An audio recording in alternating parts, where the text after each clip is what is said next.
కథాభిమానులకు నమస్సులు. ఈరోజు మీకు శీలా సుభద్రాదేవి గారు రాసిన గోవుమాలచ్చిమి కథని వినిపిస్తున్నాను. మాతృత్వంలోనే ఉంది ఆడజన్మ సార్థకం, అమ్మ అని పిలిపించుకొనుటే స్త్రీమూర్తికి గౌరవం అన్నారు. కానీ వెంకటలక్ష్మికి తన గర్భమే ఒక జీవితకాలపు పెనుభారంగా మారింది. ఎందుకు? ఏమైంది? ఈ కథ వింటే మీకే తెలుస్తుంది. మరికా ఆలస్యం దేనికి? కథలోనికి వెళ్దామా? ఏందయ్యా, 4 రోజుల సంధి రేత్రి పోగులు అదే పనిగా ఆలోచన? ఏంది బాధ? పనిలేదనేనా? భర్త నారాయణ భుజం మీద చెయ్యేసి ప్రేమగా అంది వెంకటలక్ష్మి. దిగులు కొంత, పేదరికం కొంత పీల్చేసుకుందేమో. పాలిపోయి చిక్కిపోయిన భార్యని చూస్తుంటే జాలి కలిగింది నారాయణకి.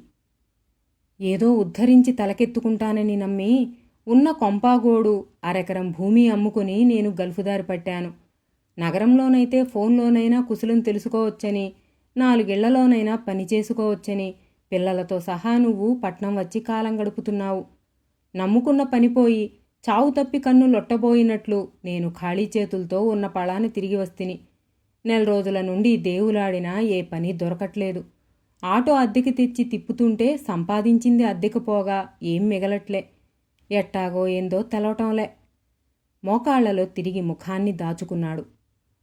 అప్పుడే గుబులైతే ఎట్లా? కట్టపడేటోళ్లకి ఏదైనా పని దొరుకుద్ది. దిగులు పడిమనేది పెట్టుకోబాక, దా జరంతా బో తినిపో. తన దిగుల్ని గుండెల్లో దాచుకుని వెంకటలక్ష్మి భర్త చేయి పట్టుకుని లేవదీసింది. 2 నెలలు 3 నెలలు దాటుతూనే ఉన్నాయి. నారాయణకి దిగులు వదల్లేదు. తనతో పాటు గల్ఫ్ నుండి తిరిగి వచ్చిన మిత్రుల్ని కలుస్తూ ఆర్థికంగా కూలిపోయిన కుటుంబాన్ని ఏ రకంగా మళ్లీ పైకి తేవాలో తెలియక ఆలోచనల మీద ఆలోచనలు సాగిస్తూనే ఉన్నాడు. ఆలోచనలతోనే రోజులు గడిచిపోతున్నాయి. గల్ఫులో సంపాదన బాగానే ఉండేది. కొంత భార్యకి పంపినా దర్జాగా కాలం గడిచిపోయేది. పాస్పోర్టు చెకింగులు జరిగి అక్కడ ఉండటానికి వీలు లేదని పని ఇవ్వక బలవంతాన ఉన్న పళాన్ని తిప్పి పంపించేశారు. ఇప్పుడు ఇలా పైసలికి తడుముకుంటూ గడపడం చిరాకుగా ఉంటోంది నారాయణకి. మళ్లీ అంతలోనే భార్యాపిల్లల మీద జాలితో గుండె గుబులవుతోంది. తీరని ఆర్థిక సమస్యలు, భద్రత లేని పని, తెగని ఆలోచనలతోనే రోజులు గడుస్తున్నాయి. ఆ రోజు చంటిపిల్లకి ఒళ్ళు బాగోక అద్దెకి ఆటో తెచ్చుకోటానికి పోలేకపోయాడు. బజార్లోకి పోతే ఏదైనా కూలి పనైనా దొరుకుతుందేమోనని రోడ్డున పడి నడవసాగాడు. గల్ఫులో తనతో పాటే పనిచేసి చివరికి తనతోనే ఇంటిదారి పట్టిన మిత్రుడు మల్లేషు దారిలో కలిశాడు. విషయం అంతా తెలుసుకుని, నారాయణ, నేను ఓ 4 రోజుల పాటు ఊరిపోయేటిది ఉంది. గల్ఫు నుండి వచ్చినప్పటి సంధి తమ్ముని ఆటో నడుపుతున్నా. ఈ 4 రోజులు ఆ ఆటో నువ్వు నడుపు. ఓనర్కి ఇచ్చినంత ఈయనవసరంలే, కొంత తగ్గించే ఇవ్వు. ఏమంటావు భాయ్? ప్రేమగా అన్నాడు మల్లేషు. దేవుడు ప్రత్యక్షమైనంత సంతోషం కలిగింది నారాయణకు. సంభ్రమంగా మిత్రుణ్ణి చూస్తూ, నిజమేనా? మరి మళ్ళా నువ్వు ఎప్పుడు తిరిగొస్తావు? ఏ ఊళ్ళోనన్నా పని దొరికిందా? ప్రశ్నల వర్షం కురిపించాడు. నాకు దొరకలే, మా ఆడదాయికి దొరికింది మెల్లగా అన్నాడు. ఏంది మల్లేషు, పనేంది? కుతూహలంగా అడిగాడు. కొంచెంసేపు మాట్లాడకుండా ఊరుకుని ఆలోచనలో పడ్డాడు మల్లేషు. మిత్రుడికి చెప్పటానికి మొగమాట పడ్డాడు. ఏంది భాయ్, నా కాడ దాపరికవా? అడిగాడు నారాయణ. మరేలే నారాయణ, అయితే ఈ సంగతి ఏడా అనబోకు అన్నాడు మెల్లిగా మల్లేషు. నేనెవరికి చెప్తా భాయ్? మల్లేషు చేతిలో చెయ్యేశాడు ప్రేమగా చూస్తూ నారాయణ. పరాయి దేశాల్లో బిడ్డలు లేనోళ్ళు గుజరాత్లోని ఓ ఊళ్ళో దవాఖానాకి వస్తున్నారట. దవాఖానాలో కనటానికి ఇష్టమున్న ఆడోళ్ల కడుపులోకి ఇంజెక్షన్లతో పిండాన్ని పంపి గర్భం వచ్చేలా చేస్తారట. 9 నెలలు మోసినందుకు, పిల్లల్ని కనేటందుకు మస్తు పైసలు ఇస్తారట. నా తమ్ముడు తన పెళ్ళాన్ని అక్కడికి తీసుకెళ్ళాడు. అక్కడే ఏదో కార్ఖానాలో పనిచేసుకుంటూ ఆడే ఉండిపోయాడు. కడుపుతో ఉండి కనేటంతవరకు డాక్టర్లు చూసుకుంటారట. తిండి బట్ట అన్నీ వాళ్లే ఖర్చు పెట్టుకుంటారట. నాకు కూడా చెప్పాడు. ఇది మంచిగా తోచింది. 9 నెలలు గర్భాన్ని అద్దెకి ఇచ్చినట్లు అనుకోవాలి అంతే. గిదేంద్ర మల్లేషు, ఎవడి బిడ్డనో? ఏమనలేక ఆగిపోయాడు నారాయణ. మనం తల తాకట్టు పెట్టుకుని దేశాలు పట్టిపోయి ఎవడెవడికో ఊడిగించేయలే, గట్లనే అనుకోవాలి మళ్ళా. నారాయణ ఏమీ మాట్లాడలేదు. బిడ్డని కనేటంతవరకు తల్లిని కండ్లల్లో పెట్టుకు చూస్తారంట. బిడ్డ ఆరోగ్యంగా పుట్టే వరకు వాళ్లదే బాధ్యత. తరువాత వాళ్ళు బిడ్డని తీసుకుపోతారు. లేకపోతే మరికొన్నాళ్ళు తల్లి దగ్గర ఉంచుతారట. అన్నీ మంచిగా అయినాక బిడ్డని మోసి కన్నందుకు 2 లక్షల పైన సొమ్ము ఇస్తారట. మల్లేషు కళ్లల్లో మెరుపుల్ని నారాయణ ఆశ్చర్యంగా చూశాడు. ఎంత? నమ్మశక్యం కాక రెట్టించాడు. 2 లక్షలు నొక్కి చెప్పాడు మల్లేషు. ఎంతైనా నసిగాడు నారాయణ. అయినా నాకు సమజిగాక అడుగుతున్నా, ఆ పనికి ఆ దేశాల్లో ఎవరూ దొరకట్లే అనుమానంగా అన్నాడు. దొరుకుతారు, ఎందుకు దొరకరు? కానీ ఆడవాళ్లకి గీడకన్నా ఎన్నో రెట్లు పైన రేటు ఉంటదంట. అందుకని ఈడక ఎగబడుతున్నారు. ఇక్కడోళ్ళు చవగ్గా దొరికిండ్రన్నమాట. గొంతులో నిరసన ధ్వనించింది. అంతే మరి, అక్కడోళ్ళు అడిగినంత ఇవ్వక్కర్లేదనే ఏడ నుండి ఎగేసుకుపోతున్నారు. చదువుకున్నోళ్ళని మనలాంటి చదువు లేనోళ్ళని పిలిచి మరీ చవగ్గా చాకిరీలు చేయించుకుంటున్నారు. గట్లనే ఇదీను. మనం గలుపుపోలే, ఏ పని దొరికితే అది చేయనీకి నిర్లిప్తంగా అన్నాడు మల్లేషు. అదీ నిజమేలే. అయితే ఎప్పుడు పోతున్నావు అడిగాడు నారాయణ. 2 వారాల క్రిందట తమ్ముడు ఆడ వదిన పేరున రిజిస్టర్ చేసి ఫామ్ పంపిండు. ఈ వారంలో రమ్మన్నారు. పరీక్షలన్నీ చేసి ఆరోగ్యం మంచిగా ఉందని నిర్ణయించుకున్నాక గర్భం వచ్చేలా చేస్తారట. అన్ని దినాలు మాకు ఆడనే వసతి చూపుతారు. అంతా బాగైనాక నేను వచ్చేస్తా. తర్వాత ఏ 4 రోజులకో పోయి చూసి రావచ్చు అన్నాడు మల్లేషు. మరి నీ పిల్లలు? ప్రశ్నార్థకంగా చూస్తూ అడిగాడు నారాయణ. మా అమ్మ అన్న ఊర్లో ఉన్నారు గందా, ఆడకి తోలిస్తున్నా. సర్లే, రేపు చీకట్లనే వచ్చి ఆటో తీసుకుపో అన్నాడు మల్లేషు. కృతజ్ఞత కళ్లలో మెరుస్తుండగా ఆత్మీయంగా మల్లేషు చేతులు పట్టుకుని వదిలాడు నారాయణ.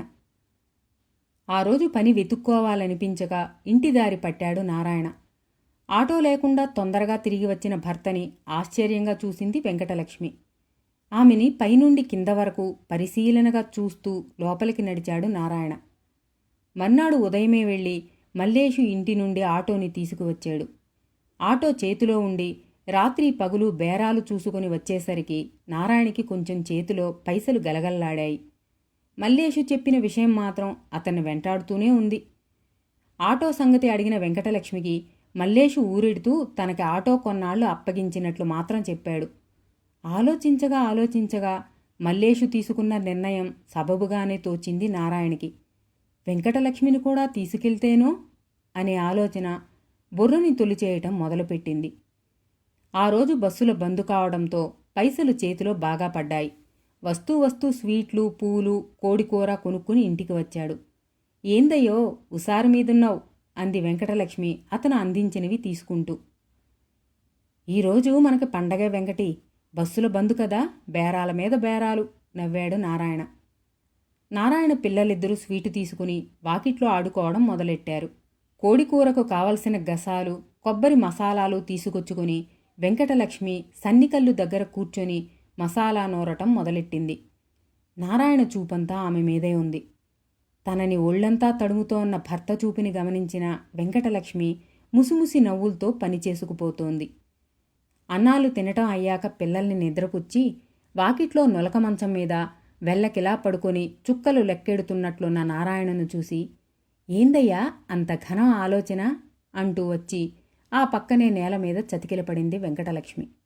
కొంతసేపు ఏమీ మాట్లాడకుండా గమ్మునే ఉండి, వెంకటలక్ష్మి నేనోటి చెప్తా వినుకుంటావా అంటూ ఆమె చేతిని తన చేతుల్లోకి తీసుకున్నాడు నారాయణ. గదేందయ్యా, నీ మాట నేనెన్నడూ కాదన్నాను ప్రేమగా అంది. మల్లేషు చెప్పిందంతా వివరంగా చెప్పాడు నెమ్మదిగా నారాయణ. ఇంతకీ నువ్వనేదేందయ్యా? అతను చెప్పిన విషయం జీర్ణం కానట్లు ముఖం అదోలా పెట్టి అనుమానంగా చూసింది. నువ్వు కూడా అందుకు ఒప్పుకుంటే ఒక్కొక్క మాటనే తడుముకుంటూ అన్నాడు. థూ, నువ్వేనా ఆ మాటంది? గభాలున లేవబోయింది. నా మాట ఇనుకోవే వెంకటి, ఇంజెక్షన్తోనే గర్భం వచ్చేలా చేస్తారంటే, లేకపోతే నే మాత్రం అడుగుతానా? 1 ఏడాది ఓపిక పడితే మస్తు పైసలు వస్తాయి. ఇందులో ఏముంది? రంకుతనమా ఏమన్నానా? వాళ్ళకి పిల్లలు కావాలా, మనకి పైసలు కావాలనా? ఏళ్లకి ఏళ్ళు నేను గల్ఫులో ఉండి ఆడ నానా చాకిర్లు చెయ్యలే, గట్లనే గిది అనుకోయే. తరువాత ఏ కొంపోగోడో కొనుక్కుని మన పిల్లలు హాయిగా గడపొచ్చు. ఎంతకాలం కష్టపడితే ఇన్ని పైసలు కళ్ళజోడగలం? జరంతా ఆలోచన చేయే జాలిగా అడిగాడు. ఒక నిమిషం ఆగి అంది వెంకటలక్ష్మి. మన కోసమని పిల్లల్ని కనేటందుకే పురుడంటే మరో జన్మని నెప్పులు పడతాం. నెల తప్పిన కాడ్నుంచి వాంతులు, తిప్పటం, నీరసం, సోయి లేకపోవటం, తినలేక తిరగలేక నెల నెల తిప్పలు పడి గెట్లయితేనేం కంటాం. తరువాత పెరుగుతున్న పిల్లల ముచ్చట్లు చూస్తూ బాధమరుస్తాం. కానీ గిదేంది 9 నెలలు ఎవరికోసమో? మరి ఆలోచించలేకపోయింది.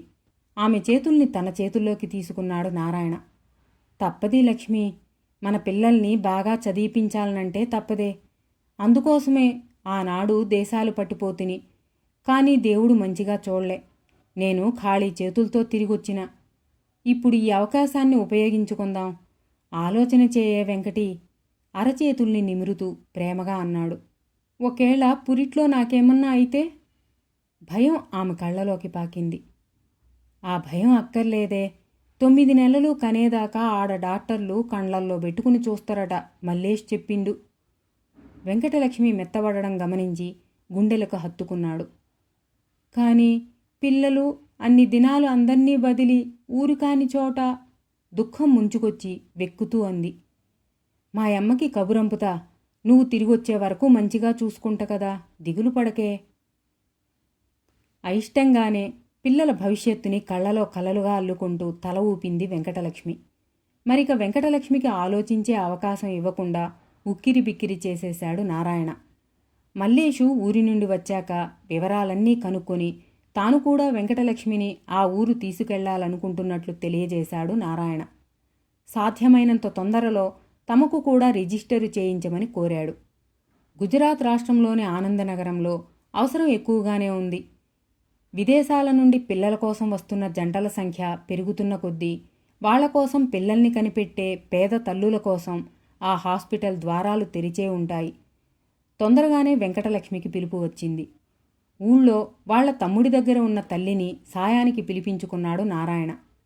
పిల్లల బాధ్యత అత్తకి అప్పగించి కళ్ళ నిండా నీళ్లతో గుండె నిండా బరువుతో వెంకటలక్ష్మి నారాయణ వెంట బయలుదేరింది.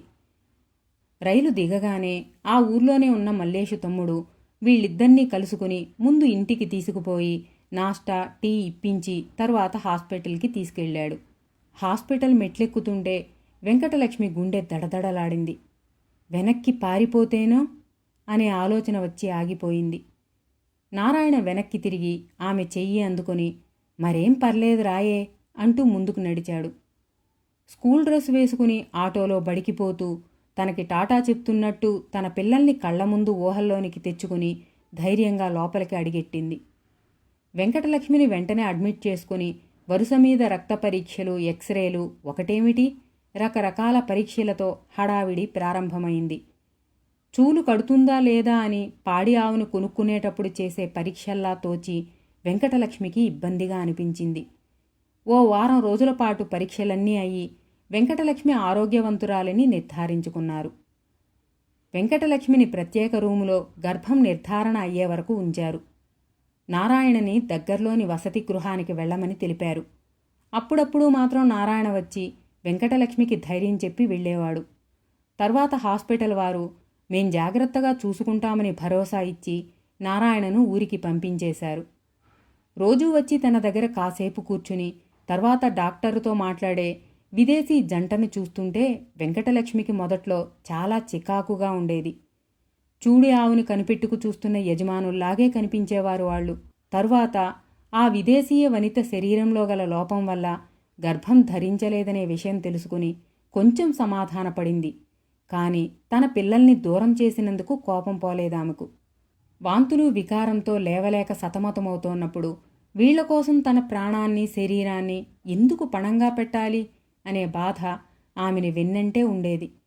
హాస్పిటల్లో లేవలేని వాళ్ల ఆలనా పాలనా చూడటం, వంటగదిలో సాయం చేయటం, తోటపని లాంటి పనులు చేస్తుండడమే తప్ప వెంకటలక్ష్మికి పెద్దగా బరువు పనులేమీ చేసేది ఉండదు. నిండు గర్భిణీలు బరువుగా తిరగటం చూస్తుంటే పేదరికం వల్లనే కదా తనలాంటి వాళ్లంతా ఇలా ఇక్కడికి చేరారు అనే ఆలోచన వచ్చి వారి మీద జాలి కలిగేది. అప్పుడప్పుడు ఒకరినొకరు ఓదార్చుకునేవారు. టైము ప్రకారం తిండి మందులు వంటబట్టి వెంకటలక్ష్మి చురుకుగా ఆరోగ్యంగా తయారైంది. కానీ మనసులో పిల్లల ధ్యాస మాత్రం వదిలేది కాదు. ఉదయాన్నే గుడ్డు పాలు తీసుకుంటున్నప్పుడు పాలంటే స్వరూపకి ఎంత ఇష్టమో. ఎప్పుడన్నా ₹1 మిగిలినా ఆ పిల్లకి పాలు కొని తాపిచ్చేదాన్ని. సూరికి మాత్రం గుడ్డంటే ఎంత ప్రాణమో. గుడ్డు ఉడికించి పెడితే చిన్న చిన్న ముక్కే కొరికి తింటూ కూర్చునేటోడు. అప్పుడు వాళ్ల ముఖాలు ఎంత ఆనందంగా ఉండేవో అని పిల్లల్ని తలుచుకొని అట్టాగే కూర్చుండిపోయేది. ఏందే లచ్చివి, బిడ్డలు యాదికొచ్చిండ్రా? మల్లేషు పెళ్ళాం కనకమో మరొకరో ఆమెని పలకరించేవాళ్లు. 3-4 నెలలు పోయాక వచ్చిన నారాయణ భార్య వెంకటలక్ష్మి బొగ్గలు సవరిస్తూ, వెంకటీ, తిండి బాగా వంటబట్టింది, దొర్సాని లెక్కగొడుతున్నవే ఇప్పుడు అంటూ ముఖంలోకి చూస్తూ అట్లాగే మురిసిపోయాడు. అవుమల్లా, దొరబిడ్డను మోస్తున్నగంతా గొడ్డును మేపినట్లు మేపుతున్నారు, మరింకెట ఉంటా మనసులోనే అనుకుని, బిడ్డలెట్లా ఉన్నారయ్యా, ఇస్కూలుకి పోతున్నారా? మీ అమ్మని గిట్టా సతాయించట్లేదు కదా? ఈ పాలి వచ్చినప్పుడు ఆళ్ళని కూడా తోలుకురా, చూడాలనుంది అంది. నీళ్లు గిర్రున తిరిగాయి ఆమె కళ్ళల్లో. నారాయణ ఆమెని జాలిగా చూస్తూ అన్నాడు, అందరం ఈడకే వచ్చేయాలనుకుంటున్నానే. ఏదన్నా ఆటో నడపడమో లేకుంటే కూలోనాలో చేస్తేనే కదా జరిగేది. మనలాటోళ్లకి ఏడ కూడు దొరికితే అదే మనూరు. మల్లేషు తమ్ముణ్ణి కనుక్కున్నా, ఆడు పనిచేసే కార్ఖానాలో పనోళ్లు కావాలనంట. అందుకే వచ్చిన. ఇయ్యాలనో రేపో ఆడికి పోయి పని దొరికితే ఆళ్లని తోలుకొస్తా. ఈలోగా ఏ బస్తీలనన్నా ఇల్లు గిట్ట ఎతకలాడమని ఆడికే చెప్పిన. వెంకటలక్ష్మి ముఖం చాటంత అయింది. అందరం ఈడనే కలోగంజి తాగి బతకొచ్చు మనసులోనే అనుకుంది.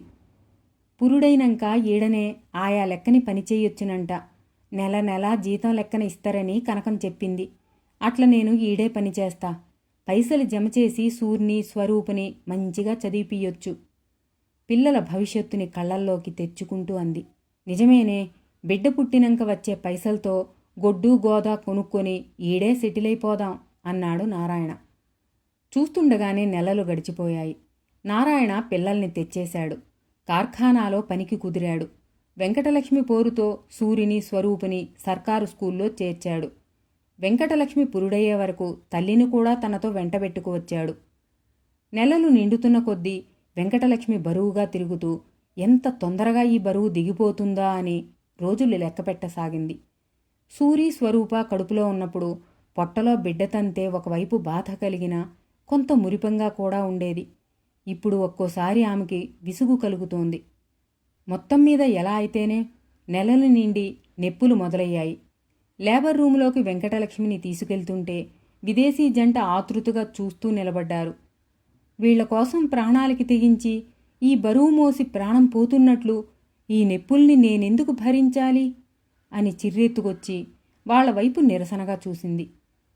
వెంకటలక్ష్మికి పండంటే దొరబిడ్డ పుట్టాడు. ఆ బిడ్డని చూడగానే ఒక నిమిషం ఆమెకు మమకారం కలిగింది. మళ్ళీ అంతలోనే రేపొద్దుట వీడెక్కడో నేనెక్కడో, ఎందుకు ప్రేమను పెంచుకోవటం అని ముఖం తిప్పేసుకుంది. ఆ విదేశీ జంట బిడ్డని అపురూపంగా చూస్తుంటే పోనీ తను పడిన శ్రమ వీళ్లకి ఆనందం పంచింది అని అలసటగా కళ్ళు మూసుకుంది. బిడ్డ ఆరోగ్యంగా ఉండేసరికి విదేశీ జంట అన్ని ఫార్మాలిటీలు పూర్తి చేసుకుని బిడ్డని వారం 10 రోజులకే తీసుకుని వెళ్ళిపోయారు. బిడ్డని తీసుకుపోతుంటే వెంకటలక్ష్మికి గుండెలో ఏ మూలో చిన్న కదలిక. తెంచుకుపోయిన తల్లిపేగు కలుక్కుమంది. కళ్ళు నీళ్లతో నిండాయి. మాతృప్రేమకేమో గుండెలు భారమయ్యాయి. పాలు ఇంకిపోవటానికి డాక్టరు ఇంజెక్షను చేసిన చోట చురుక్కుమంది. నెల రోజుల కల్లా వెంకటలక్ష్మి తేలిగ్గా తిరగటంతో ఆమె హాస్పిటల్లోనే ఇతర కాబోయే తల్లుల ఆలనా పాలనా చూసేందుకు ఆయాగా జీతానికి కుదిరింది. ఒక్కోసారి బిడ్డ ముఖం కళ్లల్లో మెదిలినా తన పిల్లల సంరక్షణ, హాస్పిటల్లో పనితో మామూలుగా అయిపోయింది వెంకటలక్ష్మి. హాస్పిటల్ వారి ఇచ్చిన సొమ్ముతో మేదర బస్తీలో ఒక చిన్న గుడిసె కొనుక్కున్నారు. కార్ఖానా నుండి వచ్చాక బస్తీ మొగలో సాయంత్రం పూట చిన్న కూరగాయల బండి కూడా పెట్టుకున్నాడు నారాయణ. తాను చేసిన పని కుటుంబాన్ని గట్టుకు చేర్చిందిలే, ఇంకా రోజులు ఇలా గడిచిపోతే చాలు అని తృప్తిపడింది వెంకటలక్ష్మి. ఒక 5-6 నెలలు గడిచాక హాస్టల్లో పనిచేసుకుంటున్న వెంకటలక్ష్మి దగ్గరికి కనకం వచ్చి, నిన్ను డాక్టర్ అమ్మ హాస్పిటల్కి రమ్మని కబురంపారు అని చెప్పింది. అక్కడ నాకేమి పని, ఎందుకు పిలిచారో అనుకుంటూ అవుట్ పేషెంటు వార్డుకు వెళ్ళింది. అక్కడ నారాయణని, అతనితో ఉన్న మరో విదేశీ జంటని చూడగానే చటుక్కున ఆగిపోయింది. విషయం కొంత అర్థమైంది వెంకటలక్ష్మికి.